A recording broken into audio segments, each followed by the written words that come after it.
Hello, I'm Flip Nicklin, and welcome to Humpback Chronicles, episode 34. Welcome to whale season. It's December, and humpback whales are showing up more and more into the warm, clear waters of Hawaii. This is the time of year Linda and I think of as the pre-season, when we're in Kaanapali, we're swimming in the pool, swimming in the ocean by Airport Beach, and just trying to get ready for whale season when we're out and hopefully working with whales underwater and above. It is the beginning to my favorite part of the year. It is 42 years since I began looking at whales in Hawaii, and my memories are a mix of wonderful times and great excitement, quiet times and subtle desperation, and everything in between. But honestly, what keeps me coming back is that I most remember those great and wonderful moments. But this is really a different year, and we're not in Hawaii yet.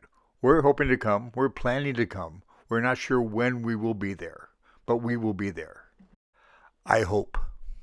So far, Whale Chronicles has been mostly about the past, how we started, who we are, what we've done to get here, and that's about to change.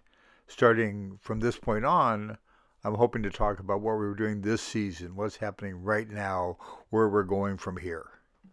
And so we're going to leave the warm, clear waters of Hawaii and come to where I live and where I'm sitting right now, into southeast Alaska. And it's a great place for whales. It's a place where whales jump and do some of the same things that they do in Hawaii. And people tend to think that whale season ends here when the tourists leave in September. But it doesn't. Whales are still here. We live in Auk Bay, which is about 13 miles north of Juneau in southeast Alaska. It's a beautiful place. It's a place where in the summer the days have over 18 hours of sun, and in the shortest days in December, about 6 hours.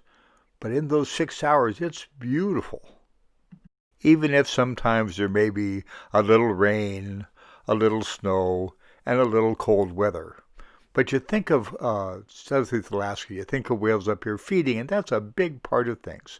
The feeding up here really leads to successful whales coming to Hawaii if they come to Hawaii. And we can see that whales are still here, sometimes in large groups. And hopefully we'll get out and take a look at a whale or two, see what they're doing, and talk to some of the people up here who work with them. We talk all the time about being able to do more work up here, and it's one of those cases where, quite honestly, I wish I could be two places at once. We'll talk to some of the people who do work up here in the winter. Some of them you've met at Whale Tales in the past.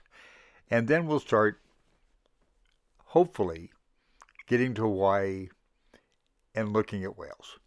We'll hope to get out working with singers, working and continuing the work that Dr. Jim Darling has done. And the first real whale research I ever did was working with Jim on singing humpback whales and working on a study that basically is, what is the social function of song?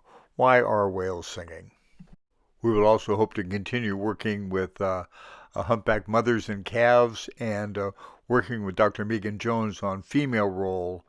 Last year was such an amazing year, and we did an earlier episode of Humpback Chronicles on the year of the calf. It was almost unbelievable. This is an interesting year with many challenges to all of us, including health, worry about our families, and funding of research. At the same time, getting out and seeing what it's like when things are quieter is something we don't want to miss. We're fortunate that a number of our folks are already in Maui. Megan Jones is there, Haley Robb, and a number of the people who have helped in the past to hopefully get things started, even though things may be different than the past. Continuing work with breath-holding whales and a number of things that have started, working on some of the hormone work and things we've talked about in some of the past episodes of Humpback Chronicles.